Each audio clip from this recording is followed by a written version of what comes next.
اللہ کے ناراض ہونے کی نشانیاں کیا ہیں؟ بندہ کیسے پتا کرے کہ اس کا رب اب اس سے راضی ہے یا ناراض ہے؟ یہ بہت اہم چیز ہے میرے عزیزوں۔ اللہ کریم بندوں سے راضی ہے یا ناراض ہے، یہ کیسے پتا چلتا ہے؟ اس کی کچھ نشانیاں بزرگوں نے فرمائی، حتیٰ کہ حدیث پاک میں بھی ملتی ہیں۔ رسول کریم صلی اللہ علیہ وسلم سے بھی پوچھا گیا، اور پھر مولا علی کرم اللہ وجہہ الکریم کے اقوال بھی ہیں۔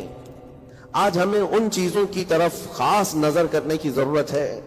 اگر وہ چیزیں پتہ چل جائے تو ہو سکتا ہے انسان اپنے آپ کی اصلاح کر لے اور اس میدان سے نکل آئے، کیونکہ غفلت میں کبھی ایسا ہوتا ہے کہ اسے لگ رہا ہے میں جو چل رہا ہوں صحیح چل رہا ہوں، سب تو ٹھیک ٹھاک ہے، لیکن بسا اوقات ایسا ہوتا ہے کہ وہ اتنے غلط راستے پر ہے کہ رب تعالیٰ کی ناراضگی اس کے ساتھ ہے۔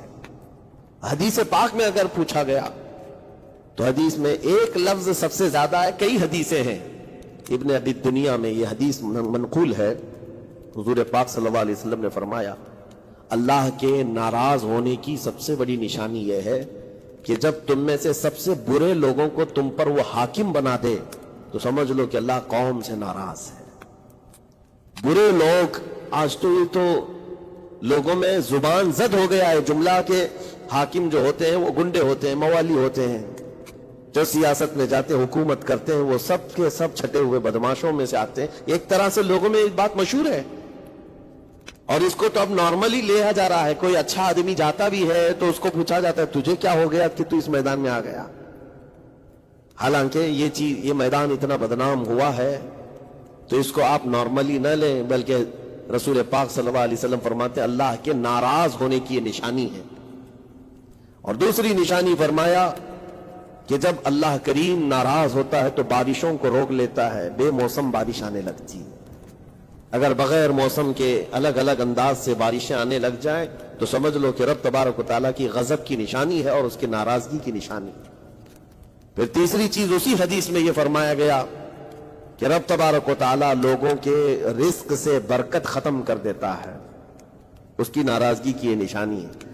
اب برکت ختم ہونے کے طریقے بہت سارے ہیں، اب اس کو میں آپ کو بتاتا ہوں، لیکن مجھے جو بات بہت اہم لگی اور دل پر لگی، مولا علی کرم اللہ وجہہ الکریم ایک بار بیٹھے ہوئے تھے، تسبیح پڑھ رہے تھے، ایک شخص آیا اور بہت بکھرا ہوا تھا، پریشان حال تھا۔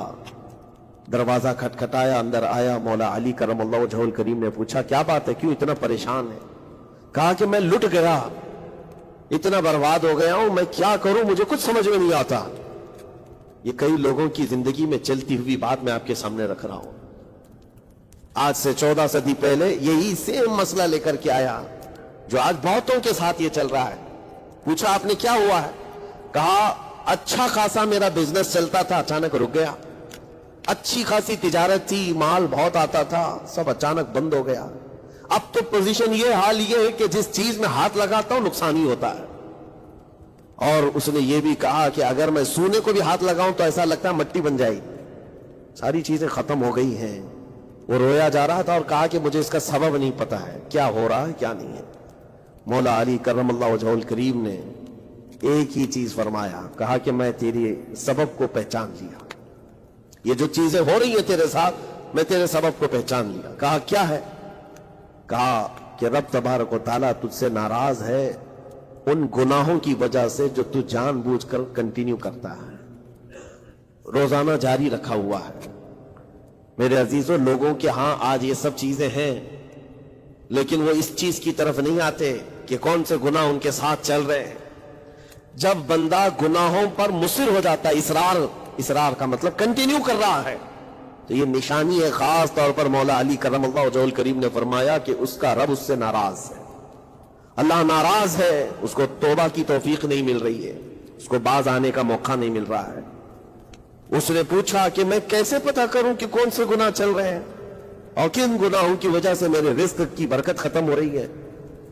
حضرت مولا علی کرم اللہ وجہہ الکریم نے فرمایا کہ تجھے پتا ہے، احساس کرنا ہوگا، احتساب کرنا ہوگا، کچھ چیزیں ایسی ہیں جن کو تو روز کر رہا ہے، اگر فجر کی نماز کے لیے نہیں اٹھتا ہے، نماز نہیں ہوتی ہے تیری، تو یہ تو گناہ کبیرہ ہے، گناہ کبیرہ ہے، یہ زنا سے بڑھ کر کے گناہ ہے، نماز کا ترک کرنا۔ تو یہ اگر تیری زندگی میں کنٹینیو جاری ہے تو گویا کہ تو حرام پر حرام، کبیرہ پر کبیرہ کرتا ہوا اس قدر اصرار کرتا جا رہا ہے تو تیرے رزق کی برکت کہاں رہے گی؟ ختم ہو جائے گی۔ تیرے دل کے اندر اللہ تعالیٰ نے سختی پیدا کر دی ہے۔ میرے عزیزو، آج کے حالات میں اگر کوئی اس طرح کا معاملہ لے کر کے آئے، بابا کے پاس فوراً بھاگے گا کہ میرے روزی پر کسی نے بندش کر دی ہے، روک لگا دی ہے، کسی نے جادو ٹونا کر دیا ہے۔ اس کو اپنے فکر نہیں ہے کہ اس کے عمل کیا ہے، لیکن باباؤں کے پاس جانا ہے، کسی مولانا کے پاس جانا ہے، کسی عامل کے پاس جانا ہے۔ دکان میں اچھی تجارت چل رہی تھی، اچانک بند ہو گیا، اور بابا بھی یہ نہیں کہتے کہ توبہ کر لے تو صحیح ہو جائے گا، نہیں، وہ اس کے رشتہ داروں میں سے کسی نے بڑا کچھ کر دیا ہے، اس کو یہی سجیسٹ کیا جائے گا۔ اور یہ ایسا خطرناک ماحول ہے، آپ میں دیکھ رہا ہوں، کوئی بھی اٹھ کر کے جاؤ کسی عامل کے پاس آپ جاؤ، کہا جائے گا کہ بڑا کچھ کیا ہے آپ کے ساتھ، بڑا کچھ کیا ہوا ہے، تمہاری روزی پہ بند باندھا ہوا ہے، تمہاری تجارت پر جو ہے روک لگائی گئی ہے۔ کون کیا ہے؟ تمہارے چاہنے والوں میں سے، رشتہ داروں میں سے۔ اور اس بندے کو رشتہ داروں کا دشمن بنایا جاتا ہے، وہ ہر ایک پر نظر رکھتا ہے، پھوپھو نے کیا کہ ماموں نے کیا کہ چاچا نے کیا، فلاں نے کیا، سارے رشتہ داروں پر اس کی شک کی نظر ہے۔ یہ قطع رحمی کا ایک بہت بڑا مظہر اس کو بنایا جا رہا ہے۔ کتنے گھروں کو اس طرح باباؤں نے توڑ رکھا ہے، اور انجانے میں یہ دماغ میں یہی بیٹھا کر کے رکھا ہے کہ نہیں، میری روزی پر انہوں نے بندش باندھی ہے۔ یقین کے ساتھ کسی کو نہیں معلوم، کاش یہ اگر اس کو بتائے ہوتے ہیں۔ یہ 99% جن کو تکلیفیں ہیں ان کے روزی کے معاملات، ان میں سے 99% کے حالات ایسے ہیں کہ فجر کی نماز نہیں پڑھتے۔ یہ کسی کو توفیق نہیں ہوتی، کسی بابا کو، کسی عامل کو، کہ ان کو تنبیہ کرے۔ فجر کی 2 رکعت رزق کے کئی دروازے کھول دیتی ہے۔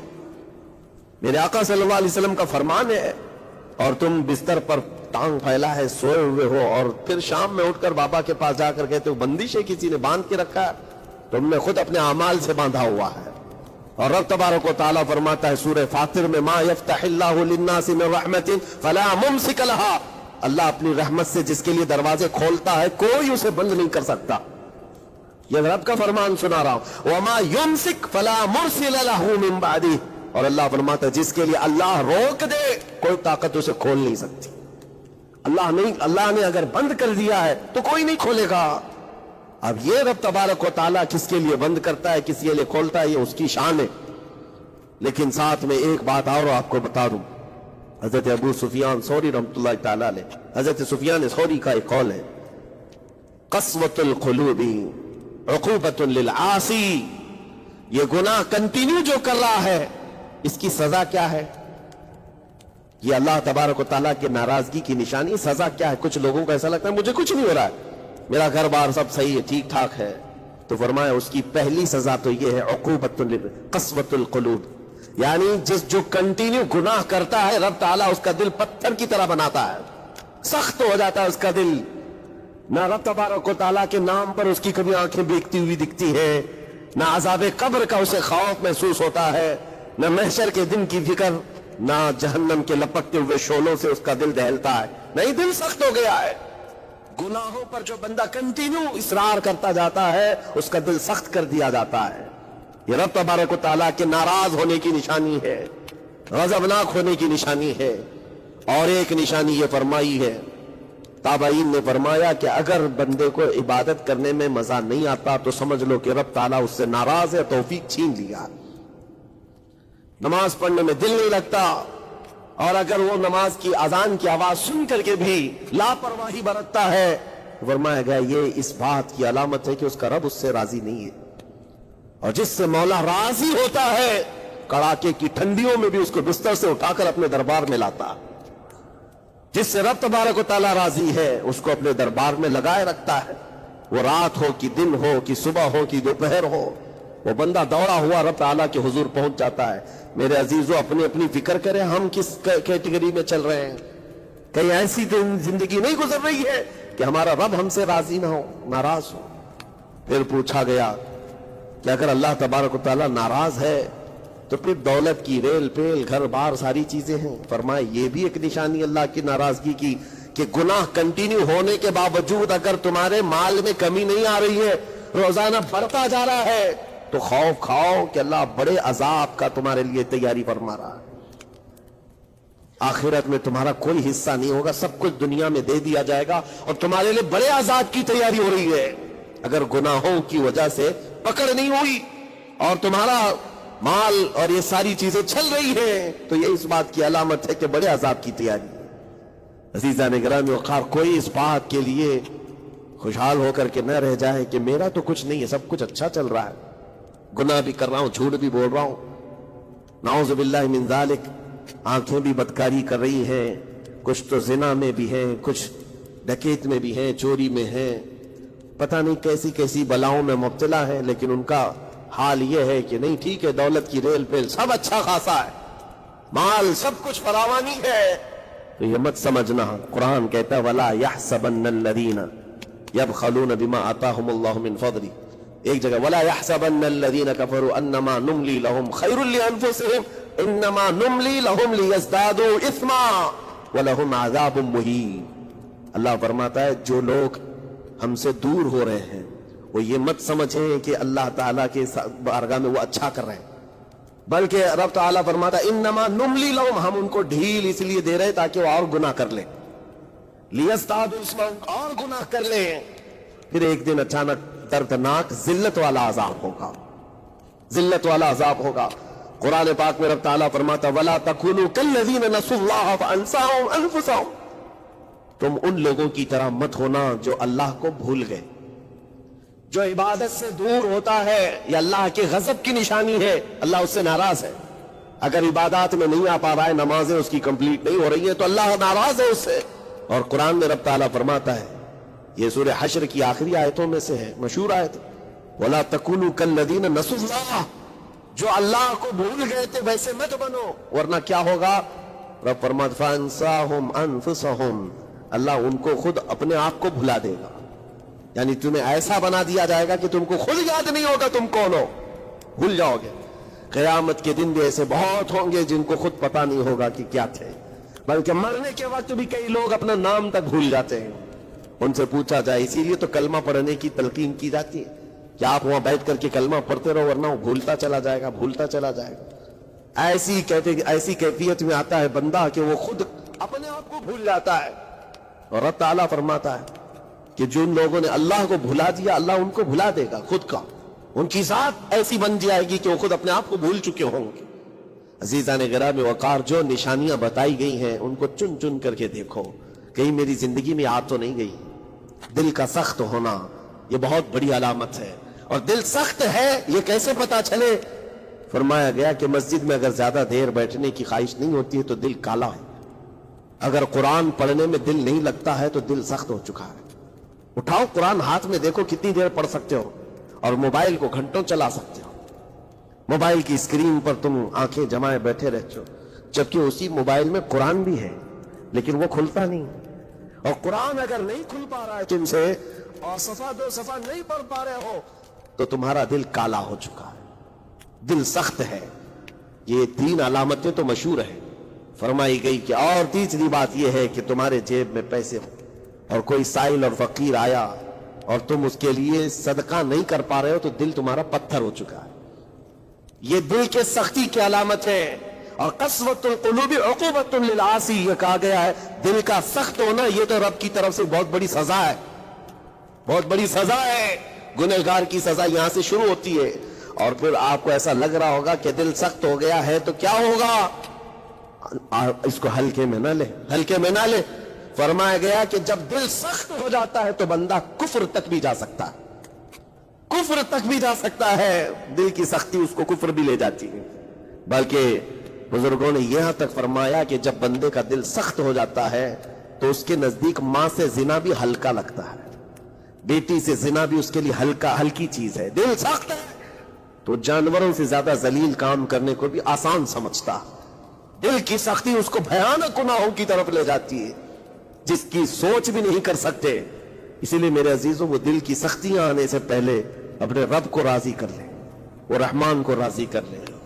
آج کے ان حالات کو دیکھ کر کے یہ سب محسوس ہونے لگتا ہے کہ کہیں رب ناراض تو نہیں ہے بندوں سے، دعائیں کثرت سے ہوتی ہیں، ہماری دعائیں کہاں جا رہی ہیں، اور ظالموں کا ظلم بڑھتا چلا جا رہا ہے، شریر اور فسادی لوگوں کو ہماری گردنوں پر حاکم بنایا گیا ہے۔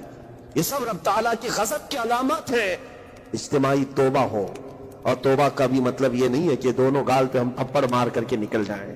زندگی پر اس توبہ کے اثرات کا اظہار ہونا چاہیے. آج رات کو توبہ کیا ہے, رب تعالیٰ کے حضور سچی توبہ کیا ہے, تو کل اس کی زندگی میں تبدیلی تو آئے. رات بھر توبہ کرتا رہا اور فجر میں سو رہا ہے تو کوئی تبدیلی نہیں آئی. یعنی تم نے دل سے اللہ کی بارگاہ میں توبہ ہی نہیں کیا ہے, نہ ہی تمہارے چال چلن میں کوئی فرق آیا. یہ توبہ نہیں ہے. تھپڑ تو 1000 بار مار لو, اس کو توبہ نہیں کہا جاتا. توبہ عزم مصمم کا نام ہے, اور اللہ تبارک و تعالیٰ کو راضی کرنے والی توبہ وہی ہے جو عزم مصمم کے ساتھ ہوتی ہے. جانتے ہو سیدنا عمر فاروق رضی اللہ تعالیٰ عنہ, ان کا دور وہ ایک ایسے رعب و دبدبے کا دور ہے. ایک شخص ایک دکان سے یا گھر سے شراب کی بوتل لیا اور نکلا باہر. شراب کی بوتل لے کر کے حضرت عمر فاروق رضی اللہ تعالیٰ عنہ راستے پر آ رہے تھے, آپ کی نظر پڑ گئی, اس نے بوتل چھپا لیا. شراب کے ساتھ پکڑا جاتا, ابھی کوڑے بھی مارے جاتے اور ذلیل بھی ہوتا. حضرت عمر جیسے بڑھتے آگے اس کی ہیبت بھی بڑھتی چلی گئی. کیا ہوگا کیا ہوگا, بچ بچا کے نکل جاؤں, نہیں, لیکن سیدھے وہ سامنے آ کے کھڑے ہو گئے. کہا کہ کہاں سے؟ کہا یہیں سے آ رہا ہوں. کیا ہے جس کو تم بغل میں چھپائے جا رہے ہو؟ جس چیز کو چھپا رہا تھا اسی چیز کا سوال کیا انہوں نے. اس بندے نے کہا کچھ نہیں امیر المومنین, دودھ کی بوتل ہے, دودھ کی بوتل ہے, میں چھپایا ہوا ہوں. آپ آ رہے تھے آپ کی عظمت میں. حضرت عمر فاروق رضی اللہ تعالیٰ عنہ کی دوربین نظر جانتی تھی. آپ نے کہا دودھ کی بوتل ہو تو چھپانے کی ضرورت کیا ہے, نکالو باہر. اب اس کے ہاتھ اتنے کانپنے لگ گئے ڈر کے مارے کہ وقت کا وہ امیر المومنین کھڑا ہے جس سے قیصر اور کسریٰ بھی تھر تھراتے ہو. اب ان کے سامنے کیا بہانہ کیا جا سکتا ہے؟ اس نے بغل میں سے آہستہ سے بوتل نکالی, آپ کے سامنے سر جھکا کر پیش کیا. حقیقت میں وہ دودھ کی ہی بوتل تھی, دودھ کی ہی بوتل تھی. یہ دیکھ کر اس کا سر چکرا گیا. شراب لے کر کے نکلا تھا اور بغل میں چھپایا بھی تھا امیر المومنین کے ڈر سے. حضرت عمر فاروق نے کہا کہ دودھ کی بوتل ہے تو تیرے اندر اتنا ڈر اور سہم کس بات کا, سچ بتا. رونے لگ گیا, آپ کا دامن پکڑ کر کے کہا امیر المومنین سچ بتاؤں تو شراب کی بوتل لے کے نکلا تھا, لیکن جیسے ہی آپ پر نظر پڑی دل اتنا پسیج گیا, میں اندر سے رحمان کو پکارا, اے رب کریم آج تو عمر کے سامنے میری عزت بچا لے, کبھی ہاتھ نہ لگاؤں گا, شراب کبھی نہیں پیوں گا. دل سے میں نے پکارا, رب تعالیٰ نے میری عزت رکھ لی اور اس شراب کو دودھ میں بدل دیا. میرے عزیزوں, وہ ناراض ہوتا ہے تو جلدی راضی بھی ہوتا ہے, وہ راضی بھی ہوتا ہے. ایسا نہیں ہے کہ مولا تعالیٰ غضبناک ہے تو بندوں کو عذاب میں مبتلا کرے گا. ایک دعا کرو, ایک دعا کرو. رب تبارک و تعالیٰ کی بارگاہ میں جو مجھے بڑی لگی دل کو, جو میں آپ کے سامنے شیئر کر رہا ہوں, کبھی سجدے میں گر کر اس سے مولا سے اتنا کہو کہ اے رب تیرے لیے بندے میرے علاوہ کروڑوں ہیں, میں ایک نہیں ہوں, تیرے تو کروڑوں بندے ہیں, لیکن مولا میرے لیے تو صرف تو ایک ہی ہے, میرے لیے تو صرف ایک ہی ہے جس کے سامنے جھک کر میں مانگ سکتا ہوں. تجھ سے جو منہ چھپاؤں تو کروں کس کے سامنے. رب تبارک و تعالیٰ کو یہ ادا پسند آتی ہے, کیونکہ یہ قرآن پاک میں حضرت عیسیٰ علیہ السلام کے ضمن میں بیان کی گئی ہے. اللہ تعالیٰ نے خود اس کو قرآن میں فرمایا, ان تعذبهم فانہم عبادک وان تغفر لهم فانک انت العزیز الحکیم. عیسیٰ علیہ السلام نے اپنے امتیوں کے لیے اللہ کی بارگاہ میں یہ التجا کی تھی, مولا اگر تو ان کو عذاب دے گا تو تیرے ہی تو بندے, تیرے ہی تو بندے ہیں, اور اگر بخش دے گا تو تو غالب حکمت والا ہے, تیرے خزانے میں کوئی کمی نہیں ہونے والی ہے. عزیزان گرامی وقار, جن گناہوں پر زندگی گزر رہی ہے اس سے نکل آنا ضروری ہے. آج یا کل موت کا فرشتہ آ جائے گا, کہیں ایسا نہ ہو کہ اسی گناہوں کے دروازے پر ہمیں دستک دی جائے اور جو بندہ جس حال میں دنیا سے مرتا ہے پھر اسی حال میں اسے اٹھایا نہ جائے, ذلیل لوگوں میں اس کو قیامت کے دن اٹھایا نہ جائے. جانے کی تیاری تو ہونی چاہیے, اور جس طرح سے بھی ممکن ہو سکے توبہ کرو, اپنے اندر سے اور باہر سے صاف ہو جاؤ. اور رب تبارک و تعالیٰ کو راضی کرنے کے لیے توبہ سب سے بڑی چیز ہے, سب سے بڑی چیز ہے. میرا رب فرماتا ہے قرآن پاک میں, لا تقنطوا من رحمت اللہ, اللہ کی رحمت سے مایوس نہ ہو, وہ سارے گناہوں کو معاف کرے گا, بے شک اللہ غفور و رحیم ہے. لیکن آج جو اس کے ناراضگی کی نشانیاں ہیں اپنی زندگی میں ڈھونڈ ڈھونڈ کے نکالو. اگر مجھ سے عبادت نہیں ہو رہی تو میرا رب ناراض ہے مجھ سے, میرے گھر میں تجارت پر روک لگی ہے تو میرا رب ناراض ہے, اور اگر مال و دولت کی کثرت ہے لیکن گناہ مجھ سے نہیں چھوٹ رہے ہیں تو پھر تو اللہ تعالیٰ ایک بڑے عذاب کی تیاری میں، رب تبارک تعالیٰ ایک بڑا عذاب میرے لیے تیار رکھا ہے، بڑا عذاب میرے لیے تیار رکھا ہے، میرے ان گناہوں کی وجہ سے وہ سب کچھ مجھے دنیا میں دے رہا ہے۔ یہ ڈر کی بات ہے۔ اللہ تبارک و تعالیٰ کی بارگاہ میں دونوں چیزیں رکھے، اس کی بخشش کی امید بھی اور اس کے پکڑ کا خوف بھی، اور اس خوف اور امید کے بیچ میں جینے کا نام ایمان کی زندگی ہے۔ اللہ کریم ہم سب کو اس ایمان کی زندگی عطا فرمائے۔ رب تبارک و تعالیٰ ہم سب کو اپنے غضب سے دور رکھے، اس کی ناراضگی سے ہمیں دور رکھے۔ اللہ ہے رب کریم اس وقت تک ہمیں تو دنیا سے نہ اٹھا جب تک تو ہم سے راضی نہ ہو جا۔ اے اللہ جب تک تو ہم سے راضی نہ ہو جا، اے اللہ جب تک تو ہم سے راضی نہ ہو جا۔ وصلی اللہ تعالی علی خیر خلق محمد وآلہ وصحبہ اجمعین، وآخر دعوانا الحمد للہ رب العالمین۔ السلام علیکم۔